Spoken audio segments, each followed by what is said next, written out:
Awal episode diawali dengan kekesalan Nunu yang gak melihat cincin kawin Rianti di lemari baju Mutiara. Setelah digeledah, justru malah menemukan uang receh saja, bukan cincin. Nah ternyata cincin Rianti diambil oleh Bipah di lemari baju Mutiara dan disembunyikan di tempat lain karena Bipah yang dari awal sudah curiga sama kelakuan Nunu, sekaligus biar Mutiara pun juga gak kena fitnah dari Nunu. Wah, keren banget ya Bipah untuk bisa melindungi Mutiara. Selanjutnya, semua orang berkumpul dan beritahu Rianti kalau di kamar Mutiara nggak ada cincin kawinnya.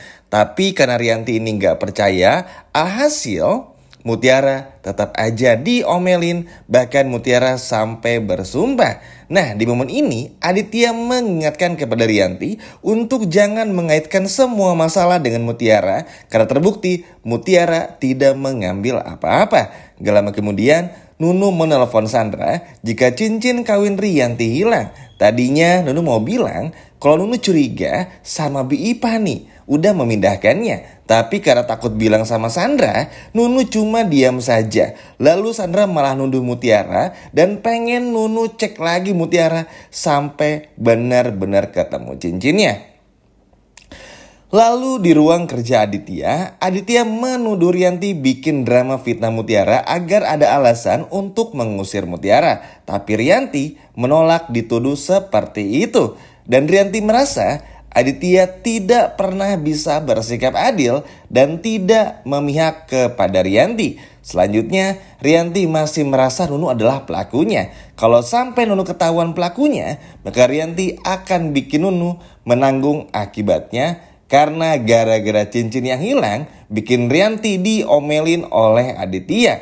Di sisi lain, Aurel minta maaf atas tuduhan maling pada Mutiara. Lalu Aurel pun menambahkan kalau Mutiara butuh teman, bisa nih cerita sama Aurel aja. Selanjutnya Ivan telepon Mutiara dan bilang kalau foto ayah kandung Mutiara susah buat dibenerin. Tapi Ivan menambahkan kalau foto ayah Mutiara, Ivan ingat disimpan di file yang lain. Mutiara pun mengajak Ivan untuk datang ke rumah Kenzo dengan harapan Mutiara berharap file tersebut bisa dipulihkan dan ada foto ayahnya di sana.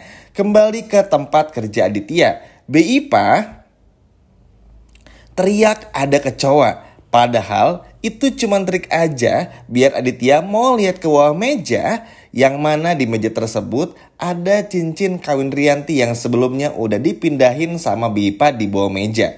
Aditya ambil cincin tersebut dan kesel karena sebelumnya Rianti nuduh Mutiara, padahal bukan Mutiara pelakunya. Di sisi lain, Bipah menyuruh Rianti ke ruang kerja Aditya. Begitu sampai di ruang kerja Aditya marah dan berkata cincin ini ditemukan di tempat kerja. Bahkan Aditya malah menuduh Rianti berselingkuh dan mengancam Rianti. Lalu Rianti pun mengambil cincin dari tangannya Aditya. Selanjutnya Ivan telepon Mutiara lagi. Tapi lagi asik-asiknya ngobrol, Mutiara malah disamperin Kenzo yang mengira Mutiara lagi ditelepon pacarnya nih teman-teman. Cemburu nih ceritanya.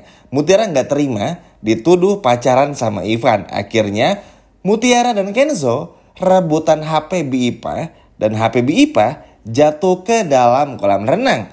Kenzo pun langsung berinisiatif nyembur ambil HP-nya Bipah. Tapi gak lama kemudian kaki Kenzo keram saat di kolam. Kenzo pun berteriak nama Mutiara. Sayangnya sebelum Kenzo nyemplung, Mutiara keburu pergi dan Kenzo pun pingsan. Nah, si Nunu yang melihat dari kejauhan nuduh Mutiara mendorong Kenzo ke dalam kolam dan bikin Kenzo tenggelam. Singkat cerita, Aditya pun selamatkan Kenzo dari kolam, tapi karena Kenzo tak kunjung sadar, Kenzo pun direncanakan untuk dilarikan ke rumah sakit. Tapi ketika Kenzo mau dibawa ke dalam mobil, Kenzo tersadar dan gak jadi dibawa ke rumah sakit. Tapi tetap aja Rianti di sini terus aja menyalahkan Mutiara. Aditya marah pada Mutiara, tapi Mutiara pun jelasin semua kronologinya dari awal. Untungnya Kenzo datang dan jelasin semuanya sehingga Aditya pun gak marah lagi. Justru Kenzo dan Aditya marah kepada Nunu karena Nunu selalu saja memperkeruh suasana. Bahkan Aditya minta Rianti coba didik si Nunu agar tidak jadi tukang fitnah. Seketika Nunu pun hanya terdiam. Di kamar Bi Ipah meminta Mutiara jangan sedih lagi dan jangan mau kalah dari orang-orang seperti Nunu dan juga Rianti. Bi Ipah pun juga menambahkan jangan lupa sholat dan berdoa agar selalu dalam lindungannya. Di tempat lain, Sandra minta maaf sama Kayla dan minta Kayla bikin nama Sandra baik di mata Kenzo. Dengan imbalan, Kayla bisa tidur di kamarnya lagi.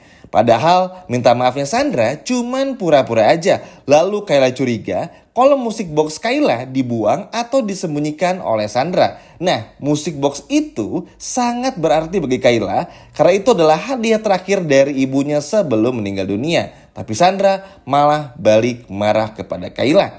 Gak lama kemudian Aditya menguping obrolan Nunu dan juga Sandra di telepon. Aditya marah dan kasih Nunu kerjaan tambahan. Bahkan Aditya meminta Rianti jangan percaya lagi sama si Nunu, si tukang hasut. Lalu sekarang tugas Mutiara pun untuk gantiin posisi Nunu yang urus semua keperluannya Rianti. Dan di momen ini si Nunu bakal makin sulit nyakitin Mutiara karena bakal diawasin banget oleh Pak Aditya. Adegan berikutnya Kenzo minta Mutiara antar jas kerjanya ke kantor Kenzo. Gak lama kemudian Kenzo gak sengaja nih numpahin ember pel Mutiara dan bikin Mutiara ngambek alias marah. Di sini Mutiara merasa Kenzo jahil lagi. Kenzo pun juga coba untuk menghampiri Mutiara. Tapi di saat yang bersamaan, Rianti justru malah curiga kalau Kenzo suka sama Mutiara. Selanjutnya, Kenzo minta maaf sama Mutiara dan minta Mutiara bersikap normal aja, nggak perlu takut. Tapi di sini Mutiara emang serba salah. Takutnya nanti diomelin Rianti lagi. Terus gak lama kemudian Kenzo cemburu nih teman-teman dan takut kalau Ivan pacaran beneran sama Mutiara karena mendengar Aurel teleponan sama Ivan dan Ivan pengen ngobrol sama sama Mutiara maksudnya. Lalu Ivan telepon Mutiara lewat HP-nya Aurel dan bilang bakal cetak foto Widuri dan juga Aditya. Ivan pun mengajak Mutiara ketemuan dan Mutiara pun juga bahagia sekaligus juga gak sabar untuk melihat foto Widuri dan juga seperti apa wajah ayah kandungnya ketika foto tersebut sudah dicetak.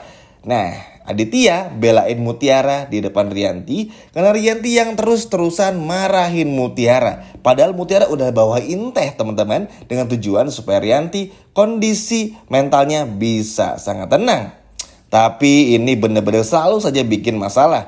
Gak lama kemudian Nunu nambahin garam di masakan Mutiara biar Mutiara ini diomelin Aditya karena sebelumnya Aditya memerintahkan kepada Mutiara untuk membuatkan nasi goreng. Tapi untungnya ada Bi Ipah dan Mutiara pun gak jadi kena omel Aditya. Justru Nunu yang disuruh makan makanan asin yang dibuat oleh Nunu sendiri yang dipaksakan oleh Bi Ipah. Rasain deh Nunu.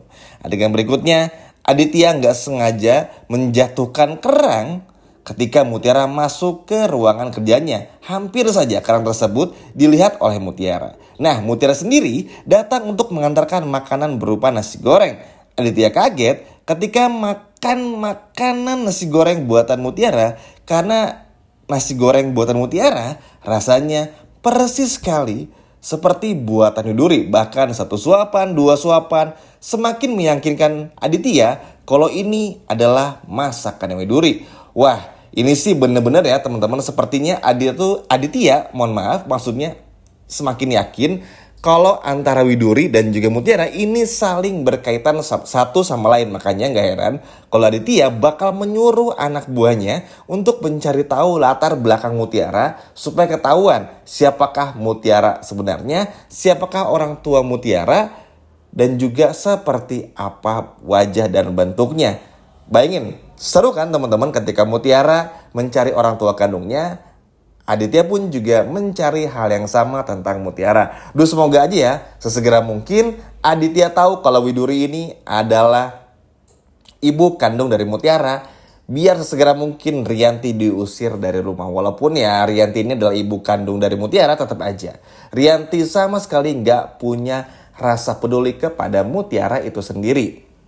Dan semoga aja kabar Widuri masih hidup tuh bisa benar-benar terjadi sehingga gak kebayang bagaimana berkumpulnya kembali Widuri, Mutiara, dan juga Aditya. Ayo nih, siapa yang gak sabar untuk menunggu episode selanjutnya? Kalau gak sabar, boleh komen di bawah. Sekian video dari Mimin, sampai jumpa lagi. Bye-bye.